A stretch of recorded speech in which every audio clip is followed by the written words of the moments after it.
Good morning and welcome to the Sunday service.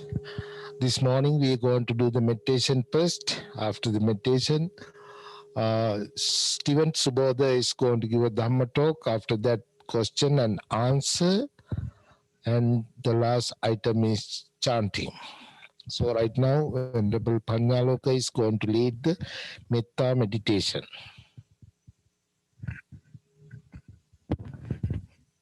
Welcome to the loving kindness meditation.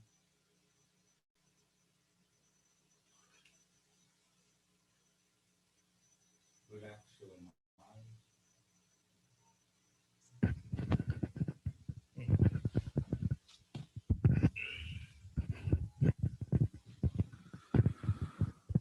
Welcome to the loving kindness meditation.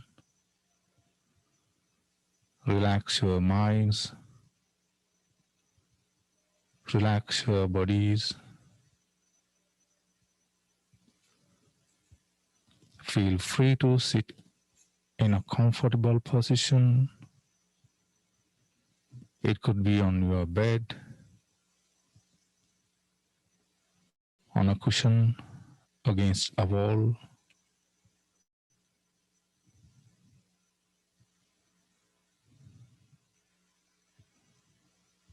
Let's begin by closing your eyes.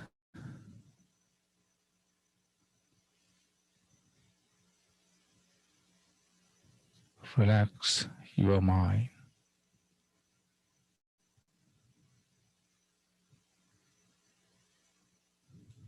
It's time for us to practice the loving kindness meditation.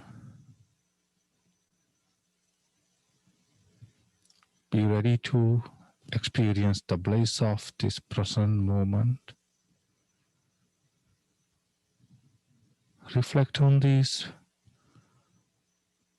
mindfulness thoughts for loving kindness meditation. May my mind be filled with the thoughts of loving kindness, compassion, appreciative joy, and equanimity. May I be free from enmity. May I be free from ill will. May I be generous, gentle, relaxed,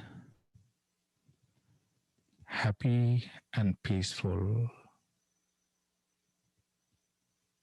May I be healthy. May my heart become soft and words be pleasing to others. May my actions be kind. May all that I see, hear, smell, taste, touch, and think help me to cultivate loving kindness, compassion, appreciative joy, and equanimity. May all these experiences help me to cultivate thoughts of generosity and gentleness. May they all help me to relax, inspire a friendly behavior. May these experiences be a source of peace and happiness.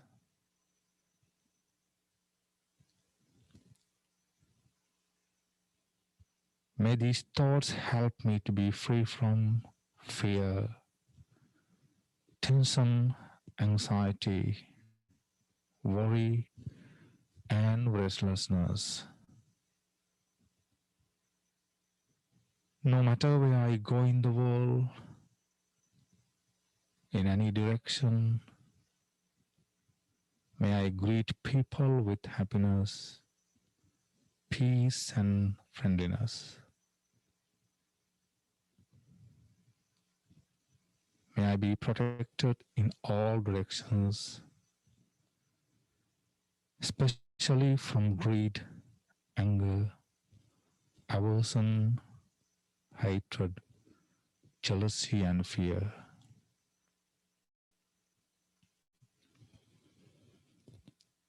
May my parents, teachers, Dharma teachers, brothers and sisters, family members, well-wishers, friends, and everyone in the world be free from enmity, ill will, and grudge.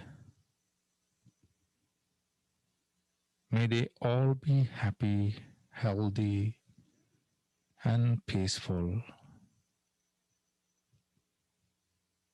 May these thoughts of loving kindness meditation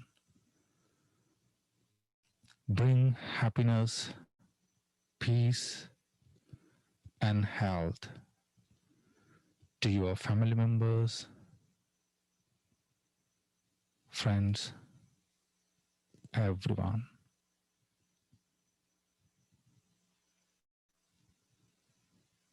Be healthy, happy, and peaceful. With these loving kindness thoughts, practice the silent meditation until you hear the bell. May all beings in the universe be well, happy, and peaceful.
Sadhu, sadhu, sadhu.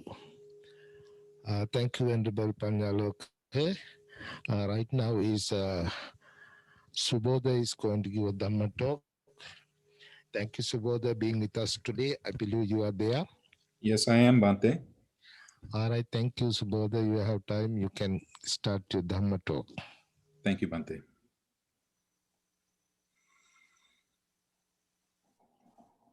I pay homage to the Buddha. I pay homage to the Dhamma. I pay homage to the Sangha.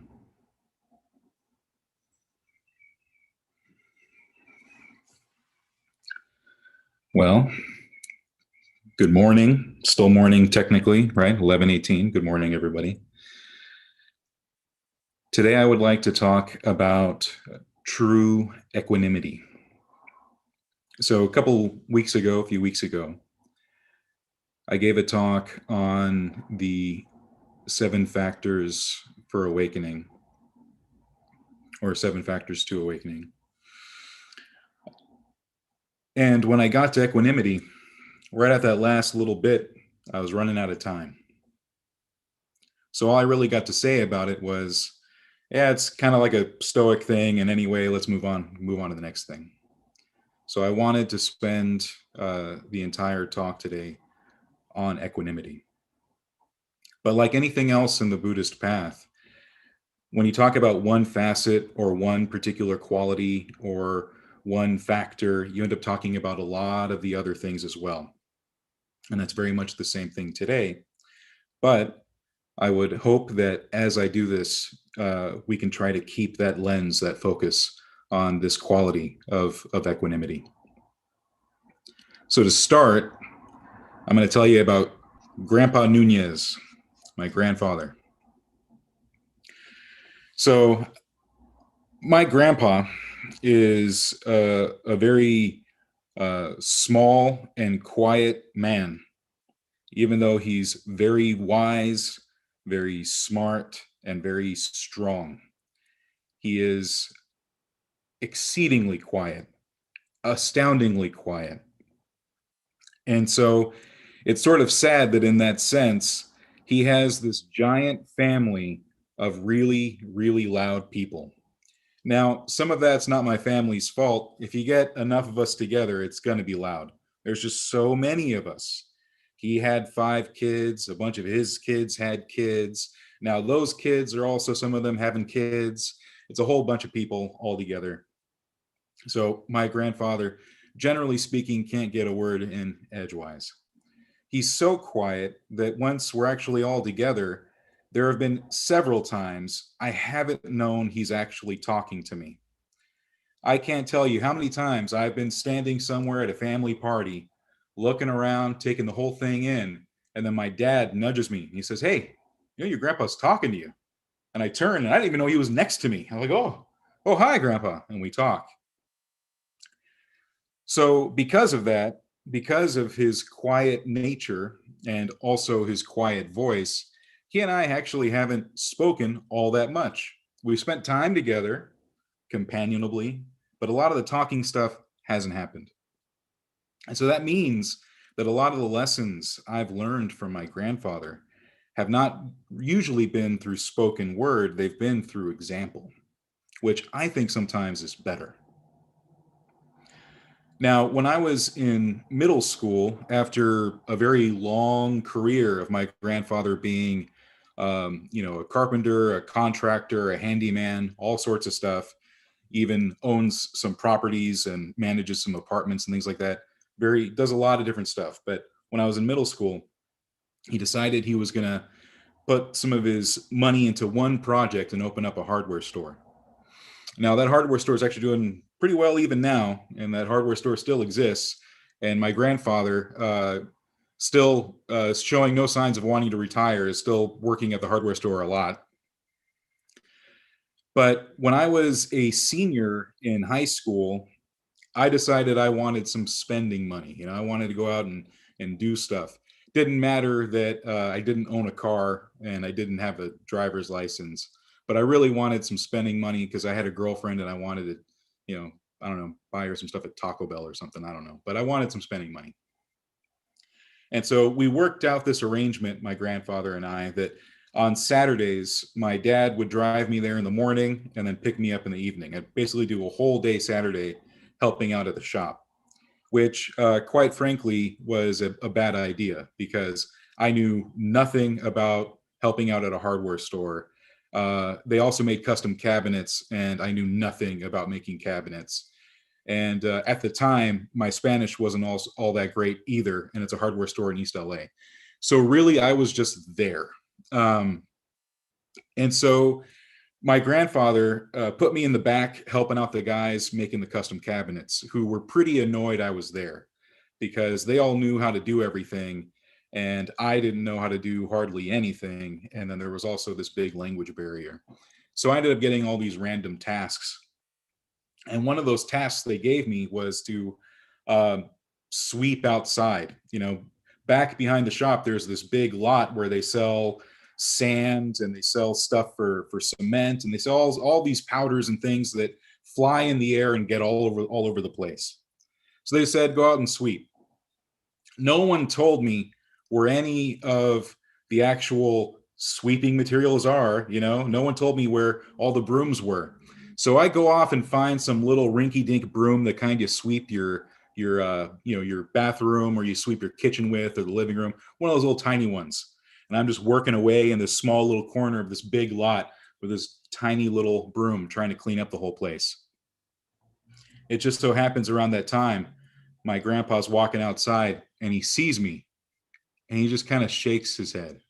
He goes back in, comes out with a really big broom, nice, wide bristles, the whole thing, the kind you're actually supposed to use for this kind of thing. And he hands it to me. He says, use this one. And I said, okay. And I start using it. And he goes, nope, not like that. And so he had to teach me how to sweep. So that was pretty humbling to be about 17 years old and have to be taught how to sweep properly. But apparently I needed to know how, because I was just working on this tiny little spot. And he goes, this is going to take forever. You got this whole area like this. And he shows me how to do it the right way to cover a huge area. Now, that right there shows some important lessons in Buddhism already, I think. On the one hand, we have this lesson on using the proper tools at the proper time. Now, I think that the Buddha gave us a lot of different tools, all meant to be used for different things, specifically at the right time. And part of equanimity is having that ability to look back enough and have enough of an expansive view to know exactly what tool to use when. But then also the way we sweep across the mind, across the body, as we sit in meditation is very much the way we sweep a big lot, a big, huge, expansive space. Because quite frankly, if you're just focused on this one little spot with your rinky-dink broom, guess what? It's going to take forever to make any progress. You want to be expansive enough to take the whole thing in and move across the whole space and make it clean, make it pure, make it bright. That's the idea. So my grandfather didn't know that he was teaching me a Buddhist lesson. And quite frankly, at 17, I didn't know either. But now I know, because I can look back on that memory and see something important there, something important about equanimity and using the proper tools in the right space. Now, I think the Buddha also taught that way, sometimes by example, but sometimes with words, but definitely showing the way things are used in the proper time and the proper place. Now, the Buddha did this with his son, so a little different with me and my grandpa. This is the Buddha and his son. But the Buddha did try to teach these kind of things to his son as well. So there's one particular sutta. It's in the Majjhima Nikaya 62, the Greater Exhortation to Rahula. And so at this time, the Buddha is waking up, goes about his day, does his normal things, and then it's time for the alms round. So the Buddha gets his bowl, adjusts his robes, and starts walking to get alms. And Rahula sees this, and he gets his bowl and his robes, and he starts walking. He's walking right behind the Buddha. And at first, it's just companionable silence. They're on their way to Savatthi. They were at Anandapindika's monastery. So they're walking to the town. So they're walking through the forest quietly, companionably. And then have you ever had someone say something, just a particular phrase, just sort of off chance, and it just kind of changes your whole day, kind of wrecks it. Your whole plans just stop right there. That's kind of what the Buddha did to Rahula, because they're walking there, and then the Buddha turns back And he turns back and says, hey, Rahula, any form whatsoever that is past, future, or present, internal or external, blatant or subtle, common or sublime, far or near, every form is to be seen to be with right discernment as, this is not mine, this is not myself, this is not what I am. And Rahula says, just form, O Blessed One? And Buddha says, form, Rahula, and feeling, and perception, and fabrications, and consciousness. And so Rahula stops right in his tracks, and he has this thought. He goes, I mean, when you're given a lesson directly from the Buddha himself, do you really go on and have lunch? No. So he decides he's going to turn around, go back and meditate on what his father had said. Now, as he's sitting there and meditating on what the Buddha had said, Venerable Sariputta sees Rahula sitting at the foot of a tree, his legs folded crosswise, his body held erect, mindfulness set to the fore, doing everything properly. And on seeing this, Sariputta says to Rahula, Rahula, develop the meditation of mindfulness of in and out breathing. The meditation of mindfulness of in and out breathing, when developed and pursued, is of great fruit, of great benefit. And so Rahula nods and listens and says, okay. And he says, I'm going to go ask my father about that later. So Rahula, emerging from his seclusion in the evening, went to the Blessed One, went to the Buddha, and he says, how, Lord, is mindfulness of in and out breathing to be developed and pursued as to be of great fruit, of great benefit? And so the Buddha starts out with a few different things, but he also starts out with teaching the proper way to understand equanimity. As it turns out, there are at least 3 ways of understanding equanimity in Buddhism. One way is a byproduct of the path itself, a byproduct of actually reaching the fruit of liberation. And that's the kind that we really don't focus on, because that one will take care of itself. But there's 2 others that we concern ourselves with. One is a sort of day-to-day equanimity that we use as we interact with others. And the other one is the kind we develop in meditation. And they're in some ways 2 sides of the same coin, but they have subtle differences that I'll try to cover. But in this first place, the Buddha talks about the elements. He says, Rahula, develop meditation in tune with earth. For when you are developing the meditation in tune with earth, agreeable and disagreeable sensory impressions that have arisen will not stay in charge of your mind. Just as when people throw what is clean or unclean on the earth is not horrified, humiliated, or disgusted by it. In that same way, when you are developing the meditation in tune with earth, agreeable and disagreeable sensory impressions that have arisen will not stay in charge of your mind. And I think that this is an important distinction that we see here. And the Buddha talks about this in terms of the other elements as well. Meditation in tune with water, meditation in tune with fire, meditation in tune with wind, and in tune with space. But still, there's this lesson here to be like those elements and to be able to take in what is agreeable and disagreeable, and to do that in such a way that they will not stay in charge of your mind. And I think that when it comes to equanimity, we know this in terms of negative mental states. In fact, a few weeks ago, when I talked about equanimity as a Stoic thing, I think, I use that as a shorthand because I've studied a lot of Western philosophy. But I think that the common understanding that most people have of Stoicism is this kind of enduring awful things, the tough guy thing. I recognize that recently these days, Stoicism has had a bit of a resurgence. Let's say it's getting popular again, but that popularity seems to be with the real tough guys. It's like you just gotta, just deal with tough things. Sleep on the floor, eat some nails, have a hard time, things suck, and just deal with it. And people think that's equanimity, right? Not really. I think that's just being miserable, but just kind of dealing with it, right? But equanimity in this case is a kind of solidity of mind, a stable place through which we can observe positive and negative things that arise in the mind, positive and negative qualities, because we need that spaciousness. We need that solidity. The Buddha brings up the elements all the time in different ways, but he always talks about how large and expansive they are. The reason why the elements can respond this way to things done to them is because of how big they are. The Buddha talks about, as an example, if you were to put a bunch of salt in a cup, right?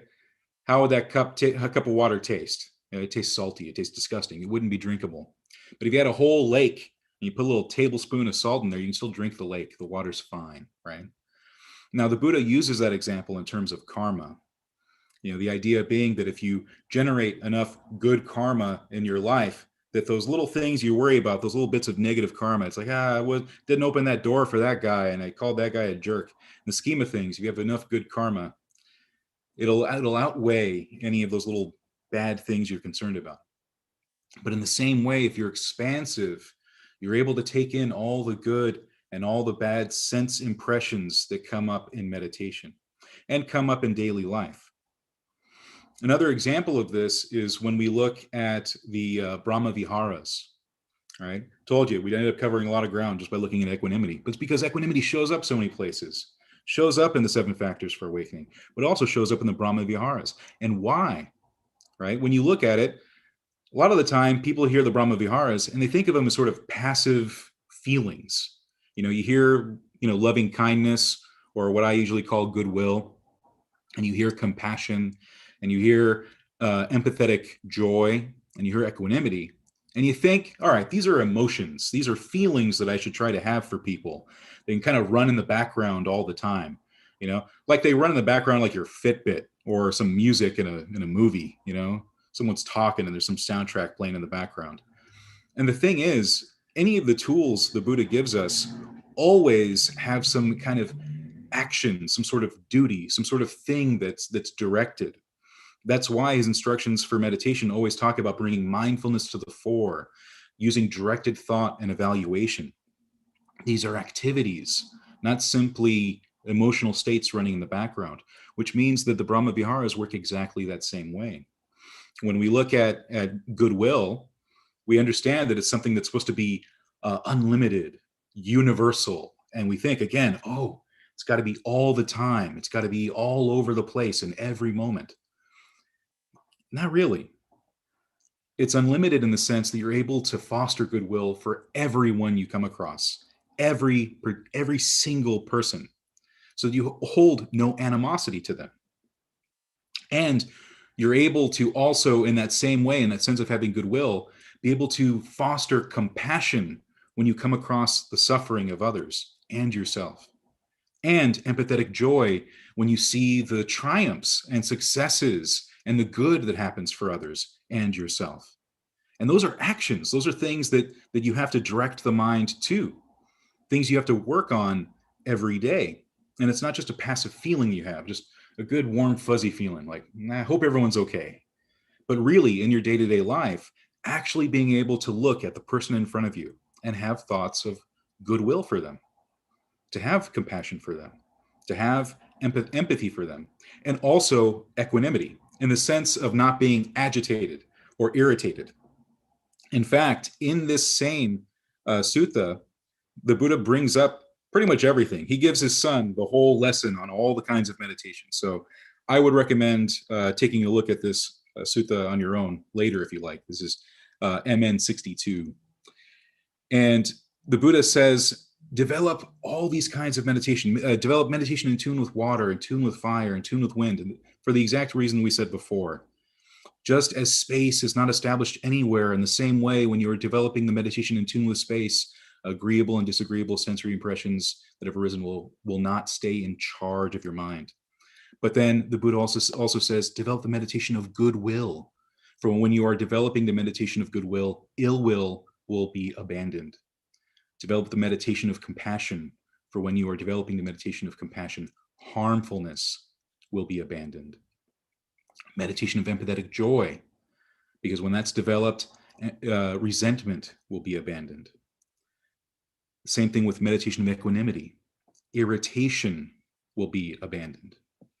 So irritation might be a translation for this term, but also agitation. Again, we often think of being irritated or agitated by negative mental states. But oftentimes, we don't see how caught up we get in positive mental states as well.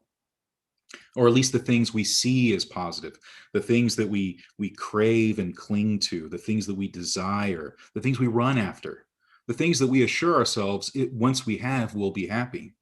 And then oftentimes we get those things and we're still not happy. So there's this issue then of being able to discern those things and to not be irritated by them, to not be agitated by them, to essentially not be worked up by them. In the same way that the earth is solid, in the same way that the wind blows both good and bad, in the same way that water can cleanse both good and bad things, and the water can still remain pure, right? At this point, we know that for a fact. We can evaporate the water and distill it again, and it's just as drinkable. That all the water we've ever had in a cup is water that's always existed on this planet, pure, good to drink. Yeah, you got to do stuff to it. But that's the same thing with the mind. You got to do stuff to the mind to make the mind pure as well. It's the same idea. So we want that solidity. We want that ability to engage in the world in that way, the relationships we have to establish them in that way. And that often will lead us into this other way of looking at equanimity as something we develop in meditation. It's as something that becomes solid. It becomes a place where we can actually observe the things going on in the mind. Because we get told that all the time, that one of the big things about meditation is being able to observe all the things arising. But the thing is, you got to actually be able to observe them in a way that's useful. The observation often comes with a lot of clinging or a lot of aversion. Good things come up and you're like, yummy. And bad things come up and you're like, not that, right? But those things need to be observed. And some defilements and some hindrances and some things that eventually should be abandoned are the kind of things that just evaporate like smoke upon observing. But you need that equanimity, and you also need persistence and energy and a lot of other things for the harder stuff. Because we have to think about the goal sort of like a nugget of gold, right? That's what we're after. Our liberation is like a nugget of gold, and we're after that. But that nugget of gold is wrapped in a bunch of hard rock. And that rock is wrapped around a bunch of branches, roots rather, under the earth. So it's all around all this soil. And the thing is, you want to get to that nugget, but how do you go about it? You have to have tools. You have to have things you can use. You're going to need a shovel to dig through that dirt. When you get to that, the roots, you're going to need a saw or something sharp to cut through them. When you get to that stone, you're going to need a chisel or something to break through it so that you can remove and finally grasp that gold nugget. We need those tools. And equanimity ends up being one of the most important ones, right alongside those other factors we talked about a few weeks ago, right along those 7 factors. Because if we get moved this way and that way, if we get attached, if we get irritated, if we get drawn in, then we're not having enough space, enough solidity. So one of the reasons we even approach meditation in terms of calm and concentration is for the sake of equanimity, for the sake of having that space, the sake of being able to have a place where you can be an island and observe everything moving around, all the churning waters around this island. You want to have that solid space and that big churning sea that is your body and mind, right? Just all this space to explore, but you need a solid place through which to do it. So when we meditate, we don't want to be sluggish and bogged down. We don't want to be sleepy. But if we get agitated and irritated, every little thing that pops up, we're not having that solidity. So equanimity is how we do that. In this same sutta, the Buddha further says, develop the meditation of the unattractive. For when you're developing the meditation of the unattractive, passion will be abandoned. Develop the meditation of the perception of inconstancy. For when you are developing the meditation of the perception of inconstancy, the conceit, I am, will be abandoned. And then finally, he gets to the mindfulness of in and out breathing. Develop the meditation mindfulness of in and out breathing. Mindfulness of in and out breathing, when developed and pursued, is of great fruit, of great benefit. So I would say that all of these other kinds of meditation we see here, unattractiveness, inconstancy, all of that requires enough equanimity to see, to keep that balance. Because if we only look at these things without equanimity, we can get caught up. In fact, this is one of the lessons that had to be learned the hard way in the early Sangha in the Buddha's lifetime. There was at one point where the Buddha taught some young monks how to meditate on foulness contemplation, foulness of the body, how gross it is. Like, think of all the pus and think of all this and the sinews and the blood and all that. And he basically grossed them all out and then went on a retreat. He just like, I'm going to be back in 2 weeks. I'm going to go meditate. And when I come back, I'll see how everyone's done. Well, here's the thing. When he came back, he spoke to Ananda and he says, Ananda, I'm noticing there's a lot less monks around. Well, it turned out that some of the monks had just straight up left, but some had been so despondent at and so disgusted at the foulness of the body that they'd taken their own lives. And so for the monks that had remained after that, he taught them mindfulness of breathing as a way to establish something wholesome and good to keep balance. And that's another way of looking at equanimity. We can look at equanimity in terms of solidity. We can look at it in terms of spaciousness. We can also look at it in terms of being balanced. The idea that we shouldn't grasp and cling to things, but we also shouldn't be so aversive that we deny life as well. And equanimity, the kind that we find in solid meditative practice, is exactly that, exactly what we need for those moments, to keep us balanced in that way. So I know it's a terrible example. When I first heard about that, I was shocked, because we always think of the Buddha as like the perfect teacher. How could he possibly make any mistakes? And the thing is, for any other monk, they take that same contemplation on foulness and go, okay, that's because I have craving and clinging and I lust after bodies. So I got to think about something gross so I'm not so attached. That's actually useful. There was some time ago, way before COVID, where I had an example of this one beautiful woman that I was at a retreat several years ago, and she was very stunning, and I kept noticing her, and I tried not to, and I'm like trying to look, and I'm not trying to look at the pretty lady. But the thing is, that same area where we were in, there was a bathroom off to the side. She went and used it, and there were so many loud noises that came out of there, quite alarmingly, that I was able to go, yeah, still human, just like everyone else. There's enough foulness for me to break my attachment and just focus on my meditation. Which is not an example, but it's, I think, the exact kind of thing that the Buddha would encourage us to do. Just enough to break attachment, just enough to break lust. Because all of the path, the reason why equanimity even matters in that sense, is for that same very reason. We have craving and clinging as the things that keep us stuck in samsara. And the Buddha tells us that there are three kinds of craving, three kinds of clinging.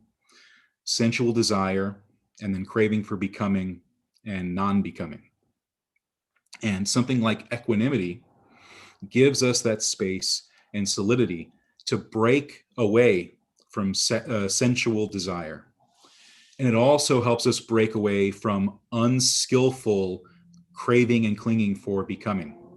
And what those monks could have used in that story, the ability to break away from craving and clinging to non-becoming. We have to have that balance, that sort of ability to navigate these difficult waters. So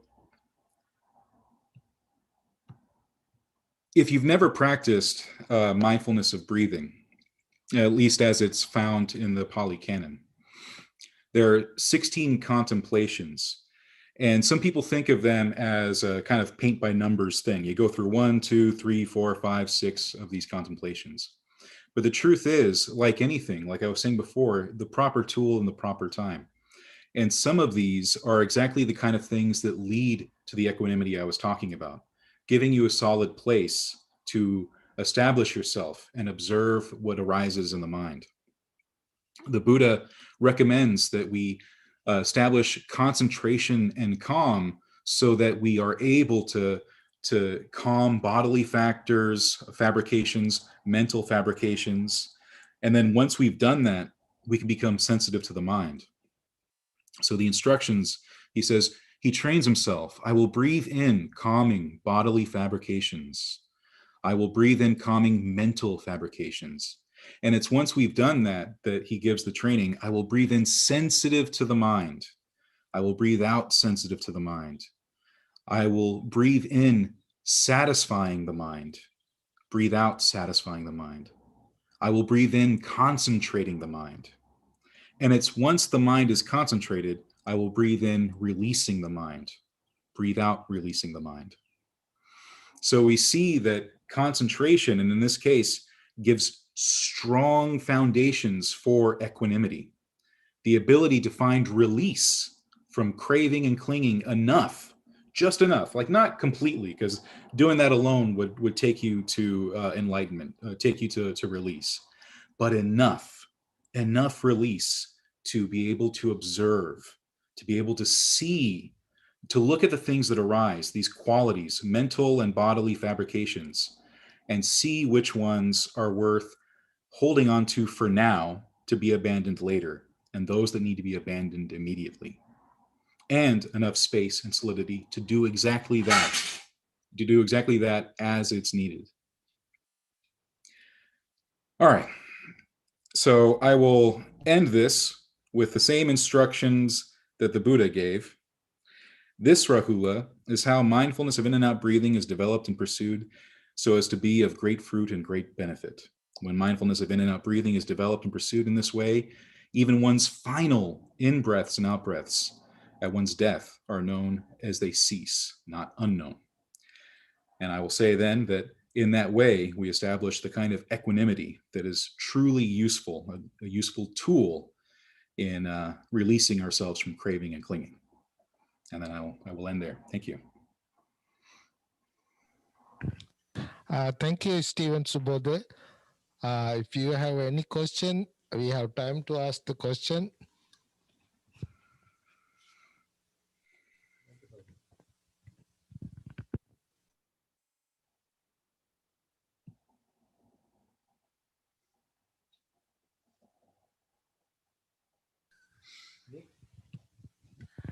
Nick, your question, your turn. You can ask the question. Nick. Thank you, Bhante. Hello, Subodha. Thank you for your great talk today. You really give a lot of actionable suggestions today, and I appreciate it. You started talking about your grandfather, and I wonder if you recognized your grandfather as exhibiting equanimity, and then maybe you could talk about what are some of the symptoms of having a equanimous mind. So if it arises, I'll be able to witness it.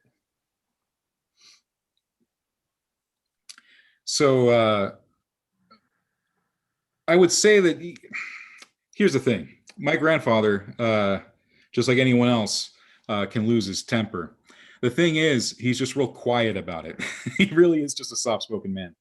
But I will say that I don't think he could have done all the things he's done in his life, accomplished all that he has, if he wasn't able to produce some type of good mental qualities. You know, he is a just and fair and respected man, and is not only just the patriarch of my family, but a respected man in his community. And so I don't think that could happen if he didn't have some of those mental qualities. So I would like to think so. Yeah, I would like to think that he has a good mastery, a good skillfulness and equanimity. Now, as for the signs, I would say that initially you're going to see those signs not in your day-to-day life, but in your meditation.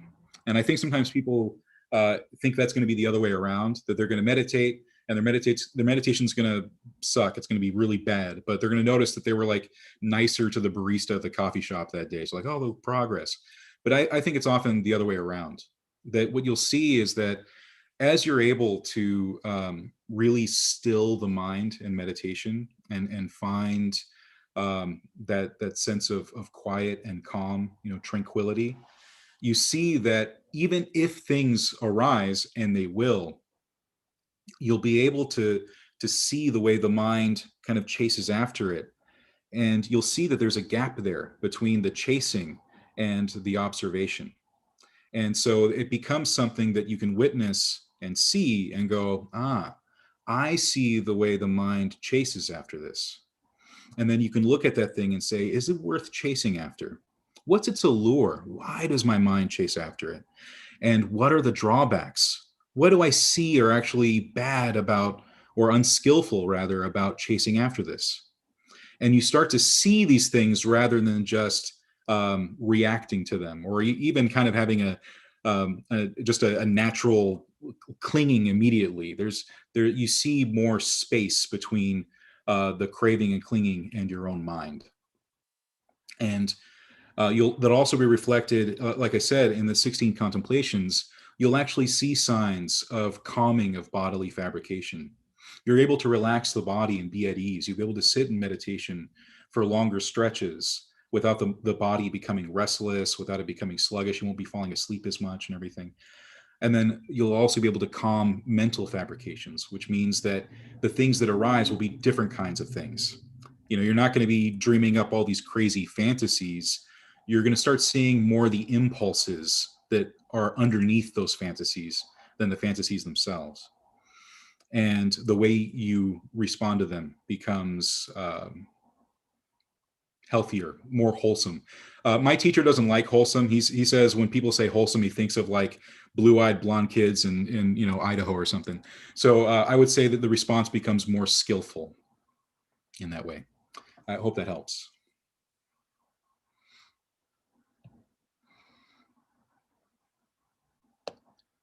Are there any other questions?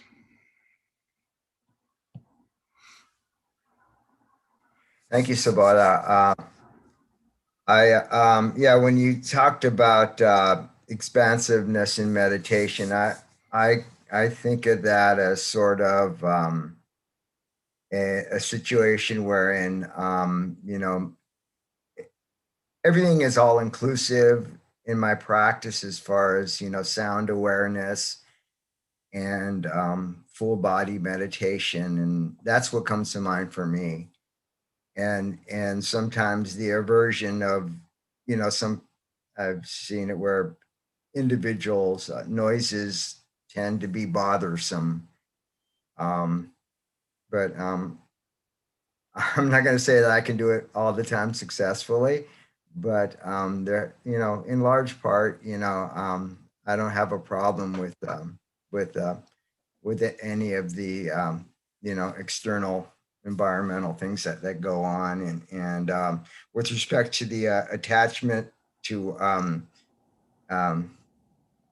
good fortune or those things that are I agree with that as well. I think that's equally as important, that we don't set that as the standard, and it helps to, I know it helps me to sort of for balance. Thank you. Yeah, thank you, Vincent. I'll say that in terms of your preference for quiet, you're in good company. I think oftentimes we mistake a preference for like a failing in meditation. Like, you hear that noise and like, man, like, did that truck have to go by right now, or did my cell phone really have to ring? And really, it's the stuff that happens after that initial recoiling that often is more the issue than not. The Buddha enjoyed quiet to the extent where there was one time he walked into one of the meditation halls, where actually he walked into a gathering of monks who were very heatedly debating the Dharma. They were all kind of getting loud and really argumentative and everything. And he walks in, hears all that, and immediately turns face and walks out. And he starts just walking down the road. And then the other monks realize that he had left, and they're like, "Oh wait, no wait, oh no." And one of them goes running after the Buddha, like, "Please, like, we'll be quiet now, right?" And the Buddha, even after his awakening, kept going back for, like, say, little dips in the pond. He'd go on retreats for a couple of weeks at a time to meditate and to really be in stillness and seclusion. So I would actually say that rather than thinking of that as a defect in your meditation, the fact that you're craving more quiet and more solitude and more seclusion is actually usually a good sign.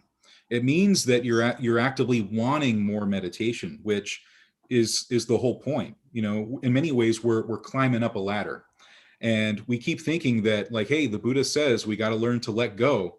Well, if you let go of a ladder halfway up, you're just going to fall on your ass. You're not going to get anywhere. So the idea is to keep going rung from rung until you get all the way up to the top of that ladder. And that means that we let go of things in the proper way at the proper time. And so in terms of wanting seclusion, that's not a bad thing. When it begins to interfere and it leads to like outbursts and angry feelings and other stuff, then it's something to investigate. Then it's something to look at.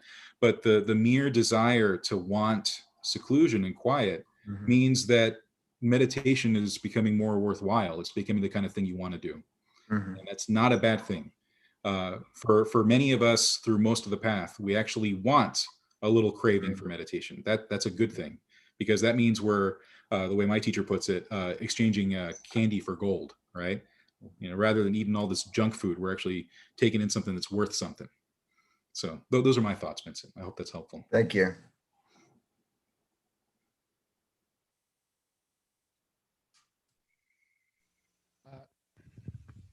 Thank you, Subodha. Again, we're going to chant right now, page 4 and page 10. Before that, I want to inform something. Next Sunday, I believe 14th, next Sunday, Chandana Bhiksu is going to give a Dhamma talk. Please join with us also. And I think the 23rd of the March, late Venerable Dr. Karuna's Memorial Day. She passed away in March, I believe, 2013. So we are not going to do any memorial service this time because of the pandemic. But we are thinking about her, and we will post some pictures in Facebook and our temple Facebook, as well as my Facebook also. And another one we are thinking to do is start sometime around May, some service, especially for the Vesak celebration. We may start that day, just only that day's service, if it is possible. We don't know still. I talked to the couple of members. Still, we don't know. We'll see. Thank you again for everybody. Thanks all the monks, and thanks for Dashan and Steven and all the members. We're going to chant.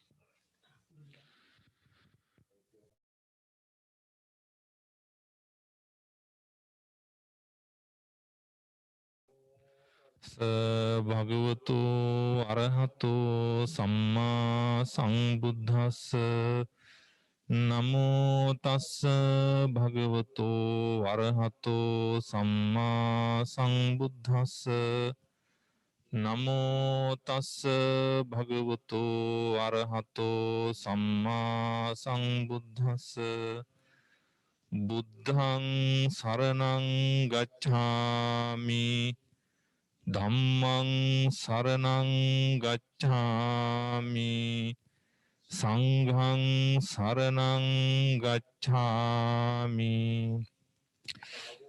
සබ්බ මංගලං රක්ඛන්තු සබ්බ දේවතා සබ්බ බුද්ධානුභාවේන සදා සොත්ති භවන්තු තේ භවතු සබ්බ මංගලං රක්ඛන්තු රක්කන්තු සබ්බ දේවතා සබ්බ ධම්මානුභාවේන සදා සොත්ති භවන්තු තේ භවතු සබ්බ මංගල රක්කන්තු සබ්බ දේවතා සබ්බ සංඝානුභාවේන සදා සොත්ති භවන්තු තේ. Sentient beings are numberless. I vow to save them all. Deluding passions are inexhaustible. I vow to end them all. Dharma gates are limitless. I vow to study them all. Buddha's way is supreme. I vow to attain it. May suffering ones be suffering free, and the fear-struck fearless be. May the grieving shed all grief, and the sick find health relief.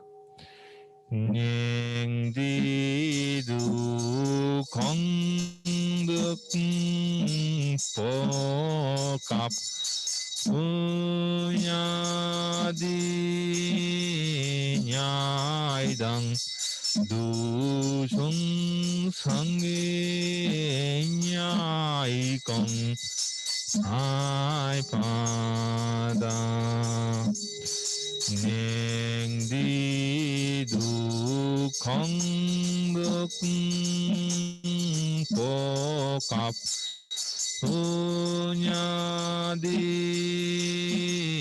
nyai dang du chung sangi nyai kong ai pa da Neng di du kong duk po kap unya di nyai dang du chung sangi nyai kong sai pa da Om Mani Padme Hum. Sadhu, sadhu, sadhu. Thank you again for everybody. Hope to see you everybody next Sunday. By the power of the Buddha, Dhamma and Sangha, you all be well and happy. Thank you again.